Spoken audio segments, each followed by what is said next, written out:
Amis des contes, bonjour à vous.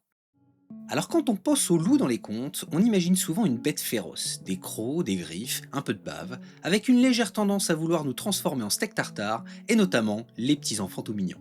Mais si on regarde vraiment les histoires, le vrai problème ce n'est pas qu'il mange, et non, le problème c'est qu'il parle, et qu'il parle très bien. Dans les contes, le loup n'est presque jamais un monstre incroyable. Il n'a pas de pouvoir magique, il ne surgit pas dans une explosion de fumée les narines en feu, il ne forge pas d'anneaux, il ne détruit pas le monde, il fait pire, il s'intègre. Et surtout, le loup vient presque toujours du même endroit, de dehors, de la forêt, de la lisière, du bord du monde habitable. Dans ces histoires, la forêt n'est pas juste un décor, c'est une frontière, un espace où les règles du village s'effacent, où l'on n'est pas tout à fait protégé. Et ce qui est fascinant, c'est que le loup, lui, franchit cette frontière sans bruit. Encore une fois, il ne surgit pas comme un dragon, il arrive comme un visiteur. Regardez la géographie des scènes. Au bord du chemin, dans le chaperon rouge. Il est à la porte, chez les cochons, chez les chevreaux. Il se retrouve même dans un lit. Et c'est là que le symbole devient très moderne. Le danger ne vient pas seulement du dehors, il vient du dehors avec les codes du dedans. Il frappe, il demande, il argumente, laisse-moi entrer, comme si c'était normal. Autrement dit, le loup, c'est la frontière qui parle. Et quand une frontière te parle gentiment, c'est rarement pour te souhaiter une bonne journée. Dans le petit chaperon rouge, il discute tranquillement sur le chemin. Dans le loup et les 7 chevreaux, il observe, il tente une approche et échoue, puis améliore sa stratégie. Dans les fables de La Fontaine, il raisonne, argumente, plaide sa cause. Un vrai tchatcheur de compète. On le voit aussi dans les 3 petits cochons.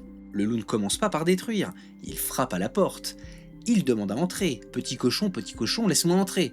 La menace vient seulement après le refus. Même là, dans un conte qu'on lit au tout petit, le loup commence par installer un cadre verbal. Il transforme la violence en procédure. Ce n'est plus une attaque, c'est une négociation. Bon, qui tourne assez court, je vous le concède.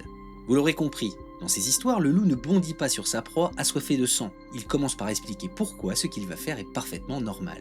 Autrement dit, avant même de passer à l'acte, il prépare le terrain. Il vous donne une explication, un cadre, une logique, pas pour que ce soit vrai, pour que ça ait l'air acceptable. Les contes sont très clairs là-dessus. Le danger avec le loup n'est pas spectaculaire, il est social.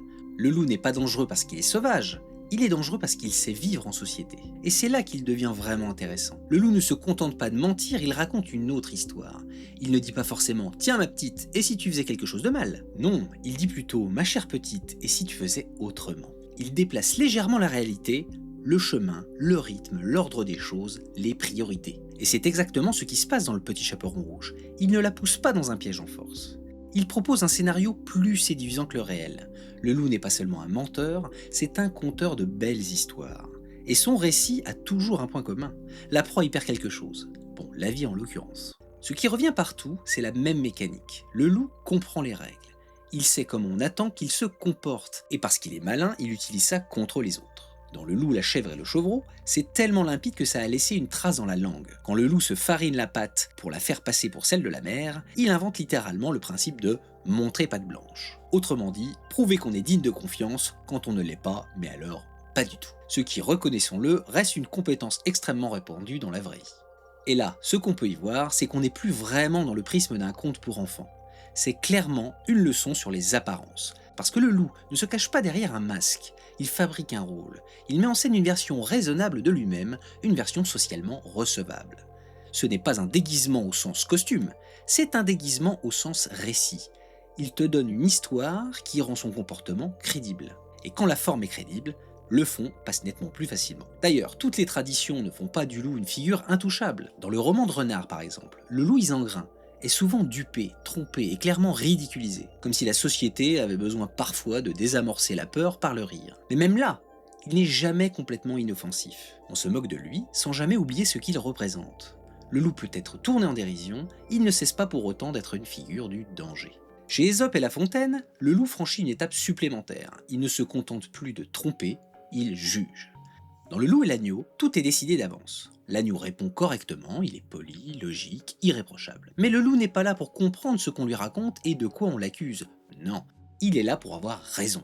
Si ce n'est toi, c'est donc ton frère. Et si ce n'est pas ton frère, ce sera quelqu'un d'autre. Cette façon de rejeter la faute jusqu'à y arriver pour prouver qu'on n'a rien à voir là-dedans, là encore une compétence extrêmement répandue, et on ne parle toujours pas d'enfant.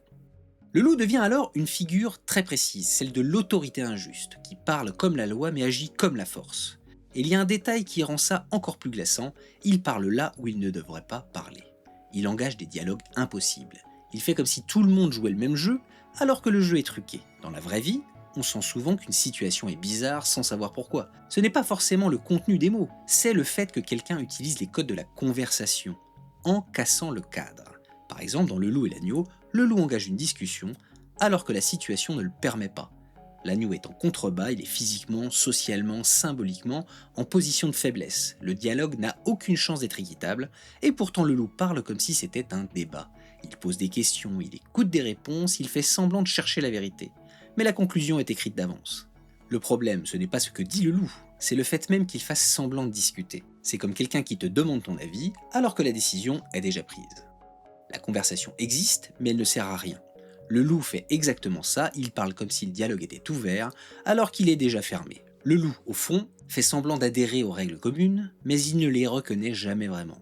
Il utilise le langage de la normalité sans accepter ce que la normalité implique. Parce que j'ai introduit une expression bien connue de tout le monde pour avancer dans mon propos, eh bien je vais continuer avec une autre plus ancienne qu'on n'utilise presque plus aujourd'hui. Voir le loup. Pendant longtemps, ça voulait dire perdre son innocence / découvrir la sexualité. Résumons ça par franchir un seuil. Et là encore, le choix du loup n'est pas anodin. Le loup n'est pas celui qui force brutalement. C'est celui qui s'approche tranquillement, ou plutôt tranquillou. Un petit brin d'humour, ça fait toujours du bien. Donc notre loup, c'est celui qui parle, qui charme, qui fait croire que tout est sous contrôle. Voir le loup, ce n'est pas rencontrer un monstre. C'est comprendre, parfois trop tard, qu'on a quitté le monde naïf, ou on pourrait dire le monde de l'enfance. Les contes ne parlent pas seulement de danger physique, ils parlent de danger qu'on ne reconnaît pas tout de suite, qui commence par une discussion toujours sans griffes et sans crocs ici, juste des mots. Et surtout, des mots doux à l'oreille, qui ont le pouvoir de nous faire dériver du droit chemin, en prenant en considération, évidemment, que c'est la société qui décide ce qui est droit ou non. Mais attendez, parce que ce n'est pas fini, il y a quelque chose de plus troublant encore que ce que je viens de vous résumer. Dans beaucoup de contes, sans le loup, rien ne bascule.